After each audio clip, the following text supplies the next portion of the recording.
Hi, this is Revathi. Welcome to అందమైన కథల పొదిరీలు. Video చూస్తున్న వారికి లైక్స్, కామెంట్స్, షేర్ చేస్తున్న మిత్రులందరికీ థ్యాంక్ యూ సో మచ్. నీ తనుకే ఎపిసోడ్ నెంబర్ 11. ఇక కథలోకి వస్తే మైథిలి బాధగా మెట్ల మీద కూర్చొని ఉండగా మోహన్ పైనుంచి చూస్తాడు కదా, ఆ తర్వాత నుంచి కథ. మైథిలి బాధగా కూర్చోవడం మోహన్ చూసి, ఒరేయ్ ఇక నేను ఉంటాను, రేపు మార్నింగ్ కాల్ చేస్తాను అని ఫోన్ పెట్టేసి, మైథిలి ఏంటి జాబ్ దొరికిన సంతోషం కూడా లేకుండా డల్గా ఉంది అని అనుకొని కిందికి వస్తుంటాడు. మైథిలి మోహన్ వచ్చేది చూసుకోకుండా గాయమైన తన వేలు వైపు చూస్తుంటుంది.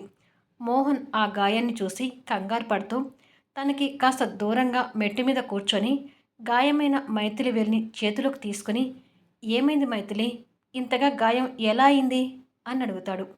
మైథిలి తడబడుతూ, అది ఉదయం ఇల్లు క్లీన్ చేస్తుంటే గాజు ముక్క గుచ్చుకుంది అని అంటుంది.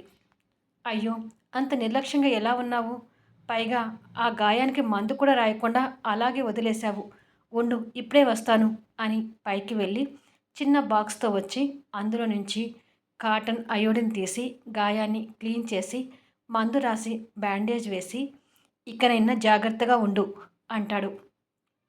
థ్యాంక్ యూ మోహన్ అంటుంది. మోహన్ చిన్న నవ్వు నవ్వి, ఇంతకీ ఫస్ట్ రోజు మీ కొత్త ఆఫీస్ ఎలా ఉంది అని అడుగుతాడు. అది వినగానే మైథిలి కాస్త కంగారు పడుతూ, బాగుంది, అక్కడికి వెళ్ళి సీఈఓని చూడగానే ఒక్కసారిగా షాక్ అయ్యాను అని అంటుంది. ఆ మాటకి మోహన్ ప్రశ్నార్థకంగా చూస్తూ, షాక్ కావడం ఏంటి, నువ్వు కూడా డల్గా కనిపిస్తున్నావు, అసలు ఏమైంది, ఆ సీఈఓ మంచివాడు కాదా అని అడుగుతాడు.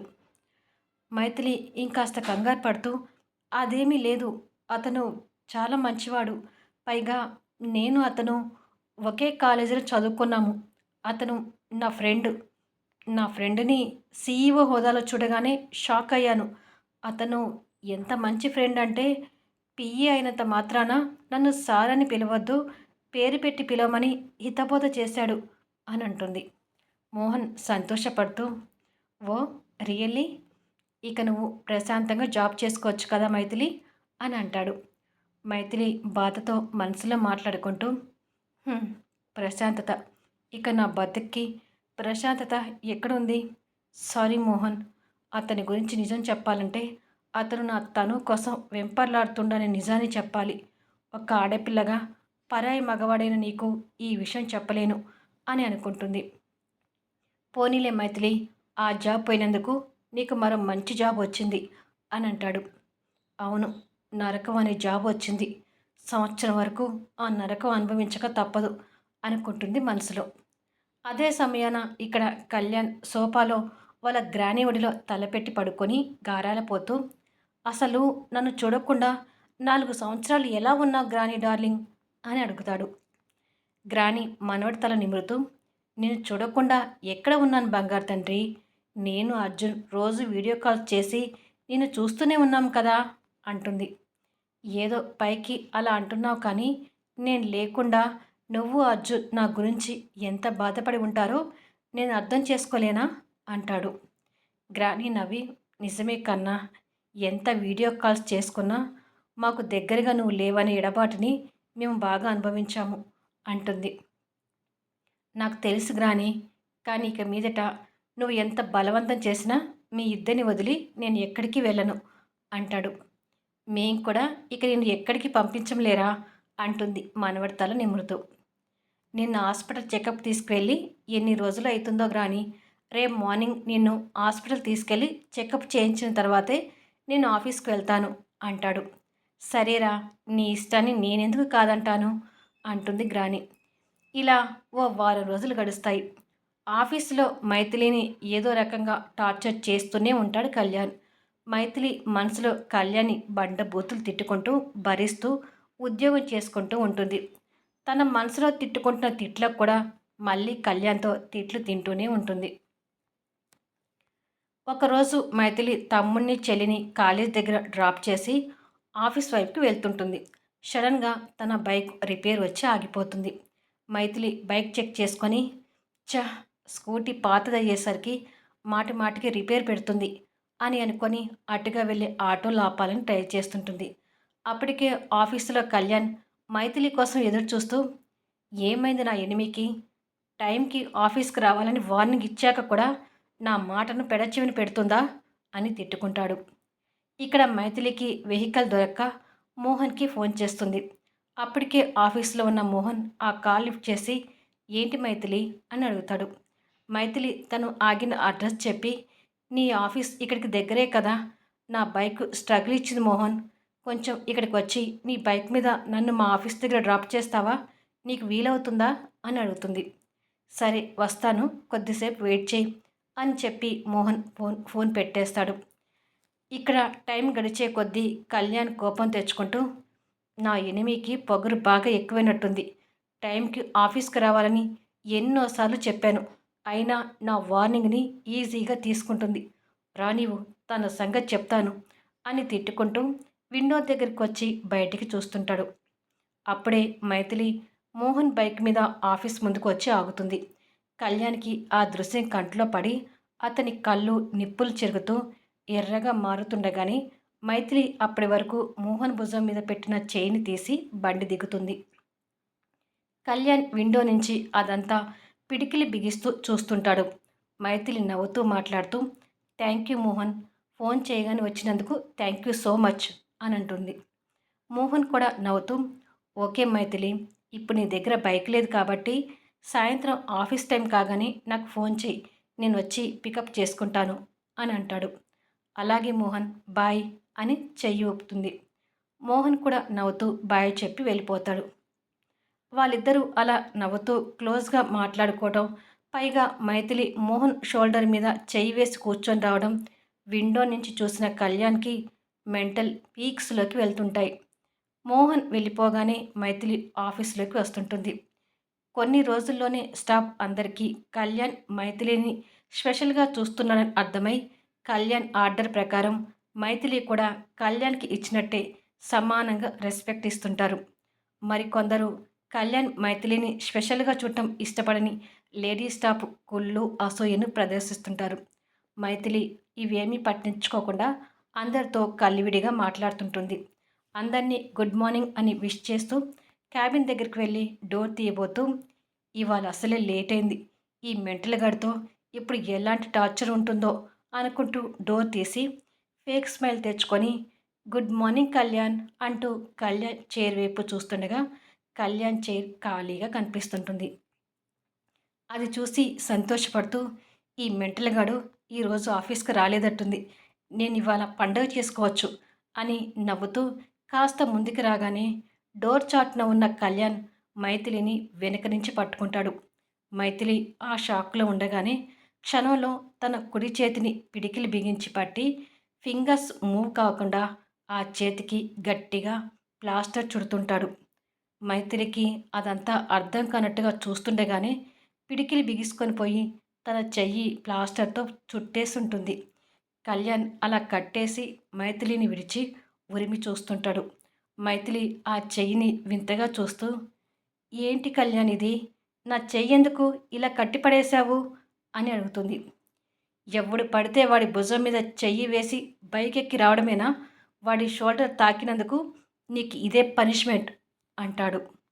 మైథిలికి మైండ్ బ్లాంక్ అవుతూ, బైక్ మీద వచ్చాను కాబట్టి సపోర్టింగ్ కోసం అతని షోల్డర్ మీద చేయి వేసి కూర్చున్నాను, దానికి నువ్వు నా చేయి కట్టేయడం ఏంటి అని అడుగుతుంది.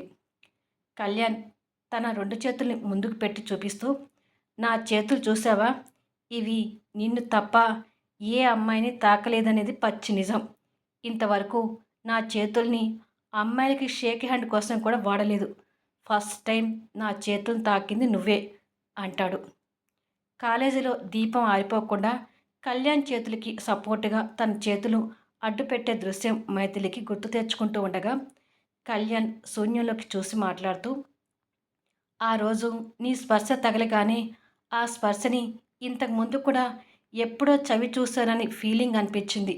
ఏదో మన ఇద్దరి మధ్య సంబంధం ఉన్నట్టుగా నా మనసుకు కలిగింది అని చెప్పి మైథిలి వైపు చూస్తూ, బహుశా నా కోసం నువ్వు ఉండబట్టేనేమో ఇన్ని రోజులు ఈ చేతులు నిన్ను మాత్రమే తాకడానికి ఎదురు చూస్తున్నట్టుగా ఉన్నాయి అని మాట్లాడుతుండగా మైథిలి కోపంగా చూస్తూ, వెళ్ళి నీ స్టోరీ రాజమౌళికి చెప్పి మగధీర లాంటి సినిమా తీసి ఇచ్చేస్తాడేమో అని అంటుంది వెటకారంగా. నేను సీరియస్‌గా చెప్తుంటే నీకు వెటకారంలాగా ఉందా? అసలు నేను నిన్ను తప్ప ఎవ్వరిని తాకకుండా ఇంత పవిత్రంగా ఉంటుంటే, నువ్వు మాత్రం వాడెవడో భుజం మీద చెయ్యి వేసి కూర్చుంటావా? అని కోపంగా అడుగుతాడు. ఆ మాటలకి మైథిలి ఇంకా కోపంగా చూస్తూ, నువ్వు చాలా ఎక్కువ చేస్తున్నావు కళ్యాణ్. మనసులో ఎలాంటి కల్మషం, దుర్మార్గపు బుద్ధి లేనప్పుడు హగ్ చేసుకున్న తప్పు కాదు అనేది నా ఉద్దేశం అంటుంది. నీ ఉద్దేశాలు తీసుకెళ్ళి దిబ్బలో పడేయి. నీ శరీరం నాది అని చెప్పాను కదా! నువ్వు తాకితే నన్ను మాత్రమే తాకాలి. కాదు, కూడదు అని నువ్వు ఎవరినైనా తాకితే ఇలాగే పనిష్మెంట్స్ ఉంటాయి అంటాడు కట్టేసిన తన చెయ్యి చూపిస్తూ. ఆ మాటలకి మైథిలి అవాక్కై చూస్తుంటుంది. నువ్వు వాడిని తాకావు కాబట్టి అంతవరకు నీ చెయ్యిని ప్లాస్టర్తో కట్టేశాను. అదే వాడు నిన్ను తాకి ఉంటే వాడి చెయ్యిని అంతవరకు నరికేసేవాడిని అంటాడు. మైథిలి భయపడుతూ గాయమైన తన వేలికి మోహన్ మందు రాసి బ్యాండేజ్ వేసిన సీన్ గుర్తు తెచ్చుకొని, నువ్వు చాలా దారుణంగా మాట్లాడుతున్న కళ్యాణ్. అతను నాకు మంచి ఫ్రెండ్ మాత్రమే అంటుంది. అతను ఎప్పటికీ ఫ్రెండ్లాగా ఉంటేనే బతికిపోతాడు. అంతకన్నా ఎక్కువ వేషాలు వేస్తే చచ్చిపోతాడు అంటాడు కోపంగా. వీడి మెంటల్ తగలయ్యా, రోజు రోజుకి వీడు ఇలా తయారవుతున్నాడేంటి బాబు అని తిట్టుకుంటూ ఉంటే, నన్ను తిట్టడం ఆపి అసలు వాడి బైక్ ఎందుకు ఎక్కావో చెప్పు. నీ స్కూటీ ఏమైంది అని కోపంగా అడుగుతాడు. స్కూటీ దారి మధ్యలో రిపేర్ వస్తే సమయానికి నా ఫ్రెండ్ వచ్చి డ్రాప్ చేశాడు అని అంటుంది. ఆ డొక్కు స్కూటీ తీసుకెళ్ళి తగలబెట్టు. ఇక నుంచి నువ్వు ఎవరి బైక్స్ ఎక్కాల్సిన అవసరం లేదు. ఎవ్వరి భుజాల మీద చెయ్యి వేసి కూర్చోవలసిన అవసరం అంతకంటే లేదు. నీకు ఆఫీస్ కార్ అరేంజ్ చేస్తున్నాను. నువ్వు ఆఫీస్‌కి కార్‌లోనే రావాలి. కార్‌లోనే వెళ్ళాలి. ఇట్స్ మై ఆర్డర్ అంటాడు. అసలేంటి నీ రుబాబు? నా మీద పెత్తనం చేయడానికి నువ్వెవరు అని అడుగుతుంది. ఇంతకంటే ఎక్కువ మాటలు జారావంటే చేతికి వేసినట్టు నీ నోటికి కూడా ప్లాస్టర్ వేస్తాను. జాగ్రత్త అంటూ బెదిరిస్తాడు. వామ్మో! వీడు నిజంగా వేసినా వేస్తాడు అనుకుంటూ ప్లాస్టర్తో చుట్టేసిన చేయిని చూసుకొని, అయితే ఈరోజు నన్ను వర్క్ చేయనివ్వకుండా ఖాళీగా కూర్చోబెడతావా అని అడుగుతుంది కాస్త నవ్వుతూ. ఎవరన్నారు ఖాళీగా కూర్చోబెడతారని? నీ టేబుల్ మీద చూడు, ఎన్ని ఫైల్స్ నీ కోసం రెడీగా ఉన్నాయో అంటూ ఇంత ఎత్తున పేర్చిన ఫైల్స్ని చూపిస్తాడు. మైథిలి అవన్నీ చూసి ఆశ్చర్యపోతూ, చెయ్యిని కట్టేస్తే ఎలా వర్క్ చేయను అంటుంది. నేను కట్టేసింది రైట్ హ్యాండ్ని మాత్రమే, లెఫ్ట్ హ్యాండ్తో వర్క్ చేయాలి అంటూ ఆర్డర్ పాస్ చేస్తాడు. ఆ మాటకి షాక్ అవుతూ, ఒక్క హ్యాండ్తో ఎలా చేయను అని అడుగుతుంది. అదే నీకు ఇవ్వబోతున్న పెద్ద పనిష్మెంట్. ఈ రోజంతా ఒక్క చేత్తోనే పని చేసి ఆ ఫైల్స్ పూర్తి చేయాలి. ఆ ఫైల్స్ ఎప్పుడు పూర్తవుతాయో అప్పుడే నిన్ను ఇంటికి పంపిస్తాను. లేదంటే ఇవాళ నైట్ నా కోరికలు తీరుస్తూ ఇక్కడే ఉంటావు అని అంటాడు. దొంగ సచ్చినోడా! నువ్వు ఇస్తున్న పనిష్మెంట్స్‌కి నిన్ను నరికి చంపేంత కోపం వస్తుంది అని మనసులో తిట్టుకుంటూ ఉంటే, నన్ను నరుకుతావా, ఉరి తీస్తావా అనేది తర్వాత సంగతి. నా కోరికలు తీర్చాలని నువ్వు అనుకుంటే అటెండర్ వర్క్, ఆఫీస్ వర్క్ చేయాల్సిన అవసరం లేదు. అవి తాపీగా చెప్పి వెళ్ళి చైర్లో కూర్చుంటాడు. మరుక్షణమే అటెండర్ డ్యూటీలోకి దిగి లెఫ్ట్ హ్యాండ్తో క్లాత్ పట్టుకొని కళ్యాణ్ టేబుల్ క్లీన్ చేస్తూ, వీడిని తగలయ్యా, మనశ్శాంతిగా తిట్టుకునే స్వేచ్ఛ కూడా లేకుండా చేస్తున్నాడు అని తిట్టుకుంటూ ఉంటే, కళ్యాణ్కి ఆ తిట్లు వినపడుతున్నాయి అన్నట్టుగా కోపంతో గుడ్లు ఉరిమి చూస్తాడు. మైథిలికి అది అర్థమై మనసులో తిట్టుకోవడం కూడా ఆపేసి టేబుల్ క్లీన్ చేస్తుంటుంది. తన అటెండర్ పని ముగించిన తర్వాత తన సీట్లోకి వచ్చి కూర్చొని ప్లాస్టర్తో బంధించిన తన చేతివేలిని చూసి బాధపడుతూ అతి కష్టం మీద లెఫ్ట్ హ్యాండ్తో ఫైల్స్ చూస్తూ సిస్టంలో ఎంటర్ చేస్తుంటుంది. అప్పటికే కళ్యాణ్ ల్యాప్టాప్ వర్క్లో లీనమైపోతాడు. మైథిలి ఒక చేతితో కష్టపడుతూ మధ్య మధ్యలో కళ్యాణ్ చూసి తన నోటికొచ్చిన తిట్లు బూతులు తిట్టుకుంటూ ఉంటుంది. కళ్యాణ్ వర్క్ చేసుకుంటూనే, ఫైల్స్ పూర్తి చేయడం అయిపోయాక నీకు ఒక 1 అవర్ టైం ఇస్తానులే, అప్పుడు తీరిగ్గా నన్ను తిట్టుకోవచ్చు అంటాడు. కర్మరా బాబు అని అనుకొని వర్క్ చేసుకుంటుంది. నేను స్టాఫ్తో మీటింగ్లో ఉంటాను. నువ్వు నన్ను తిట్టుకోవడం ఆపి నీ వర్క్ కానివ్వు అని చెప్పి వెళ్ళడానికి లేస్తాడు. ఒక్క చేతితో వర్క్ చేయలేకపోతున్నాను కళ్యాణ్. చాలా ఇబ్బందిగా ఉంది. నా చేయిని ఈ ప్లాస్టర్ నుంచి విడిపించవా అని రిక్వెస్ట్గా అడుగుతుంది. నువ్వు ఎంత రిక్వెస్ట్ చేసినా నేను కరగను. ఆ చెయ్యి అలాగే ఉంటుంది. నువ్వు అలాగే వర్క్ చేయాలి. చేసిన తప్పుకి ఈ పనిష్మెంట్ ఫేస్ చేయాల్సిందే అని చెప్పి వెళ్తాడు. ఈడియట్, నువ్వేంట నా పాఠాన్ని పడ్డావు అని తిట్టుకుంటూ వర్క్ చేసుకుంటుంది. ఇలా టైం గడిచి లంచ్ టైం అవుతుంది. మైథిలి ఆకలిగా ఉన్న పొట్టను పట్టుకొని పిచ్చిగా ఆకలి అవుతుంది. ఈ రాస్కెల్గాడు లంచ్ చేయడం కోసమైనా నా చైన్ విప్పుతాడో లేదో అని అనుకుంటుండగానే కళ్యాణ్ క్యాబిన్లోకి వస్తాడు. నాకు ఆకలి అవుతుంది కళ్యాణ్. ఈ ప్లాస్టర్ విప్పితే నేను భోజనం చేస్తాను అంటుంది. విప్పనని చెప్పాను కదా, ఎన్నిసార్లు అడుగుతావు అని అంటాడు కోపంగా చూస్తూ. అంటే ఏంటి, ఇప్పుడు నేను భోజనం చేయకుండా ఆకలితో చావాలా అని అడుగుతుంది. కళ్యాణ్ కోపంగా తన టేబుల్ దగ్గరికి వస్తుంటాడు. వామ్మో, వీడేంటి ఇలా దగ్గరికి వస్తున్నాడు అని అనుకుంటూ ఉంటే ఆ మాటలు వినపడినట్టుగా కళ్యాణ్ కోపంగా చూస్తూ తన పక్కకు వచ్చి కూర్చొని మైథిలి హ్యాండ్ బ్యాగ్లో నుంచి లంచ్ బాక్స్ తీస్తుంటాడు. ఇతనేంటి నా లంచ్ బాక్స్ ఓపెన్ చేస్తున్నాడు? కొంప తీసి నేను తినాల్సిన భోజనాన్ని నాకు ఎదురుగా కూర్చొని ఇతను తిని మరో రకమైన శాడిజం చూపిస్తాడా అని అనుకుంటుండగానే కళ్యాణ్ బాక్స్ ఓపెన్ చేసి భోజనం కలుపుతుంటాడు. డౌట్ లేదు, ఖచ్చితంగా ఈ మెంటలోడు నా భోజనాన్ని మెక్కుతాడు అని అనుకుంటుండగా, నీ భోజనాన్ని నేనేమి మెక్కనులే, నీ భోజనం నువ్వే తిను అని తినిపించడానికి అన్నం ముద్దను తన నోటి దగ్గరకు తీసుకొస్తాడు. కళ్యాణ్లో ఆ కొత్త కోణం చూస్తున్న మైథిలికి మైండ్ పనిచేయటం ఆగిపోయింది. నోరు తెరువు అని అరుస్తాడు. దెబ్బకి నోరు వెళ్ళబెడుతుంది. కళ్యాణ్ ఆ అన్నం ముద్దను వెళ్ళబెట్టిన తన నోటిలో పెట్టి, నా చేతి గోరు ముద్దలు తినే అదృష్టం వచ్చినందుకు సంతోషపడుతూ ఈ ముద్దలు మింగు అంటాడు. కానీ మైథిలి ఆశ్చర్యంతో నోటిని అలాగే పెట్టుకొని చూస్తుంటుంది. చెప్తున్నది నీకు కాదా, తిను అని కసురుతాడు. మళ్ళీ దెబ్బకి భయపడి నోటిలో ఉన్న భోజనం మింగుతూ, వామ్మో, నీలో ఈ వేషాలు కూడా ఉన్నాయా? నిన్ను ఎలా అర్థం చేసుకోవాలో తెలియక నా బుర్ర బద్దలవుతుందిరా బాబు అని మనసులో తిట్టుకుంటూ కళ్యాణ్ పెడుతున్న ముద్దలు మింగుతుంటుంది. బాగుందా కళ్యాణ్ టార్చర్? ఈ వీడియోపై మీ అభిప్రాయాలు తెలుపుతూ కామెంట్స్ ఇవ్వండి. అలాగే లైక్స్ ఇచ్చి ఎంకరేజ్ చేయండి. నెక్స్ట్ వీడియోలో కలుద్దాం.